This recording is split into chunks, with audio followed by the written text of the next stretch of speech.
Hello student, আমি পঢ়ি আছিলো class 8 ৰ অনুশীলনী 2.2 এতিয়া আমি কৰিম question number 52 question number 52 কি আছে চোৱা দুটা অংক বিশিষ্ট সংখ্যা এটাৰ এককৰ স্থানৰ অংকটো 5 বুলি দিছে সংখ্যাটো অংক দুটাৰ যোগফলৰ 5 গুণ হলে সংখ্যাটো নিৰ্ণয় কৰা মানে সংখ্যাটো কি হয় কি বুলি কৈ দিলে আমাক দুটা অংক বিশিষ্ট তাৰ মানে সংখ্যাটো 10 ৰ পৰা দুটা অংক বিশিষ্ট সংখ্যা একেবাৰে সৰুটো কি 10 একেবাৰে ডাঙৰটো 99 তাৰ মানে সংখ্যাটো 10 ৰ পৰা 99 ৰ ভিতৰত হ'ব আৰু এককৰ স্থানৰ অংকটো 5 বুলি দিছে আৰু এককৰ স্থানৰ অংকটো 5 হোৱা সংখ্যা কি আছে নো 15 25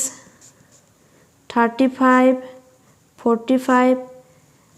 55 65 75 85 আৰু 95 একেটাইটো আছে এককৰ স্থানৰ অংকটো 5 আৰু দুটা অংক বিশিষ্ট সংখ্যা এতিয়া চাবা দেই এতিয়া আমাক এককৰ ঘৰৰ অংকটো কৈ দিলে 5 দশকৰ ঘৰৰ অংকটো উলিয়াব লাগে দশকৰ ঘৰৰ অংকটো যিকোনো হ'ব পাৰে 1 ৰ পৰা 9 লৈকে এতিয়া আমি 15 টো কেনেকৈ লিখিম বাৰু আমি 15 টো লিখিম 10 যোগ 5 আমি 25 টো লিখো 20 যোগ 5 35 টো লিখিম 30 যোগ 5 এনেকৈ নিলিখিম জানো আকৌ 10 যোগ 5 আকৌ 20 টোক আমি এনেকৈ লিখিব লাগিব 10 পূৰণ 2 যোগ 5 30 টোক আমি এনেকৈ লিখিব লাগিব 10 পূৰণ 3 যোগ 5 হয় না বাৰু আমি এনেকৈ লিখিব লাগিব এইটো কথা বুজোৱা এটা কাৰণ আছে এই কাৰণটো হৈছে এতিয়া আমি ধৰি লম যে সংখ্যা দুটাৰ অংক দুটাৰ যোগফলৰ 5 গুণ বুলি কৈছে তে এককৰ ঘৰৰ সংখ্যাটো আমাক 5 বুলি কৈ দিলে এককৰ ঘৰৰ সংখ্যাটো আমাক 5 বুলি কৈ দিলে এতিয়া দশকৰ ঘৰৰ সংখ্যাটো আমি ধৰি ল'ব লাগিব আমি ধৰি ললো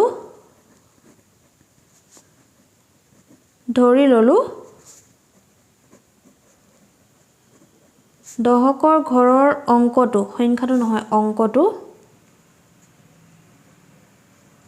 সমান x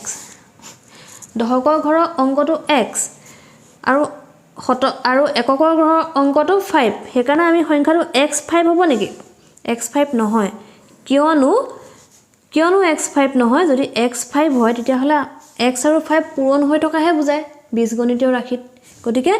সংখ্যাটো x5 নহয় সংখ্যাটো কি হ'ব জানা এটাকে সংখ্যাটো হ'ব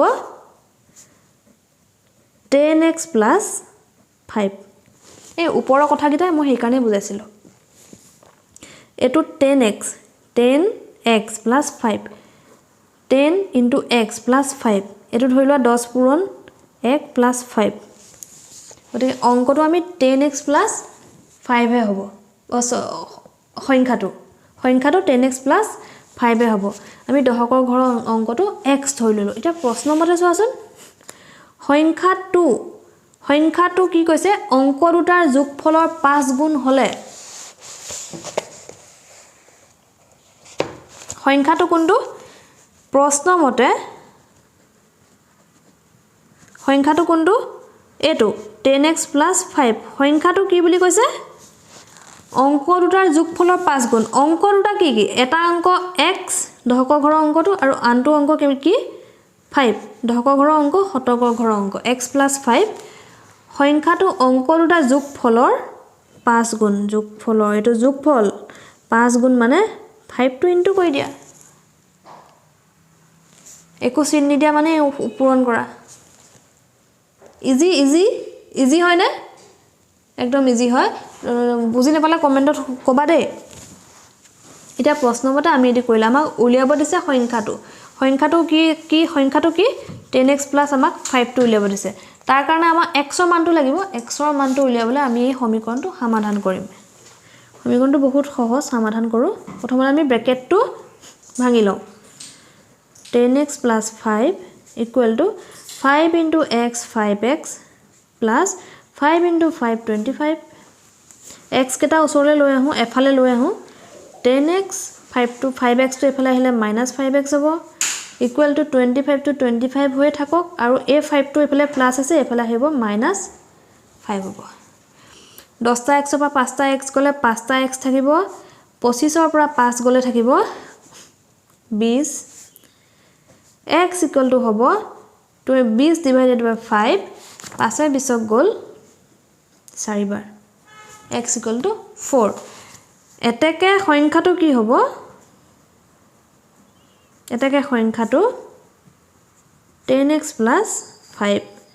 10 পূৰণ 4 + 5 10 4 গুণ 40 যোগ 5 40 40 পাছে 45 সংখ্যাটো 45 সংখ্যাটো কি বুলি ক'লে 45 কিবা টান পাইছা নেকি মই তোমালোকৰ হে অংকটো ইমান যে খুটিনাটি মে বুজাইছো মই যেতিয়া ক্লাস 8 ত আছিলো তেতিয়া মই অংকটো মই নিজে বুজি পোৱা নাছিলো মানে মই ভাবি আছিলো কি যদি মানে হেই হৈছে এককৰ ঘৰৰ সংখ্যাটো যদি x এককৰ ঘৰৰ সংখ্যাটো 5 দশকৰ ঘৰৰ সংখ্যাটো x গতিকে অংকটো x গতিকে সংখ্যাটো x5 হ'ব লাগিছিল মই মানে হেতুকে মই ভাবি থাকিলো আৰু মই এটো নোৱাইলো পৰীক্ষাত আহিছিলে সাগে আহিছে যদি মই মানে নোৱাইলো